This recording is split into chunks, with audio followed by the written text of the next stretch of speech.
Without water, the world could not survive. Water is a compound made of 2 hydrogen atoms and 1 oxygen atom. One of its many incredible properties is that ice is less dense than liquid water, which allows ice to float. This is significant because if ice sank when frozen, it would crush and kill all water organisms in the winter. Water's high heat capacity, a property that causes it to change temperature slowly, allows it to regulate the Earth's temperature. Additionally, water makes up about 2/3 of our planet and 75% of our bodies. Clearly, water is an irreplaceable part of the world. Today, I'm going to summarize the water cycle.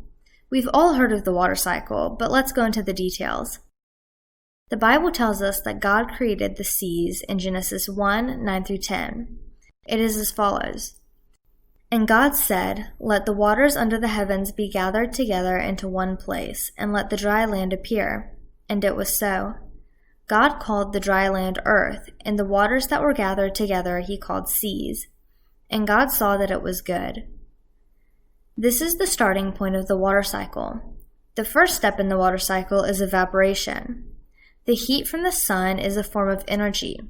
This energy excites the water molecules in the ocean. When the molecules acquire enough energy, they leave the liquid phase and become a gas, or water vapor. The second step in the water cycle is condensation.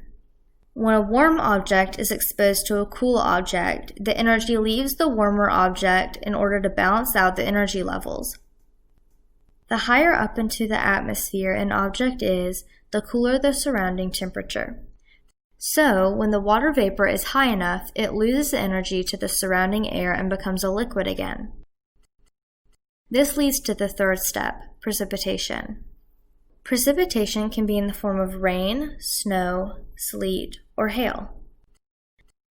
There are several paths the water cycle can take next.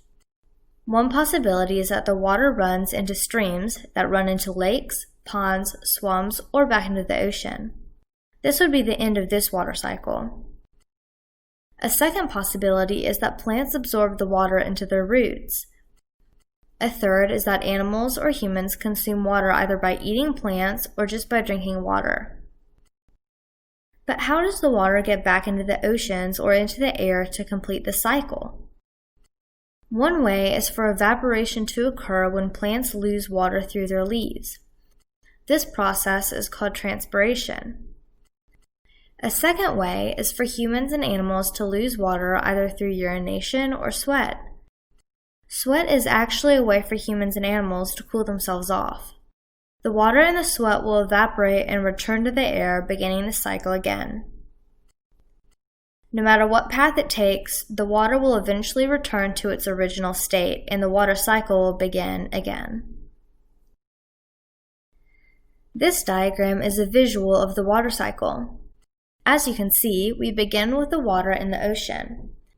As we follow the path, the water is evaporated and becomes a cloud. The water vapor in the cloud condensates and becomes liquid water. Then, in the form of rain, snow, sleet, or hail, the water precipitates. Here, a few things can occur. 1. The water can run down into rivers, which flow into larger bodies of water. 2. Plant roots can absorb the water and then, through transpiration, evaporate back into the air. Or 3. Animals and humans can drink water or eat the plants which have water in them. Then they urinate or sweat. The water in urine will be purified and reused, and the water in our sweat is evaporated back into the air. This is the end of this water cycle and the beginning of the next. The water cycle is a beautiful picture of how God sustains life.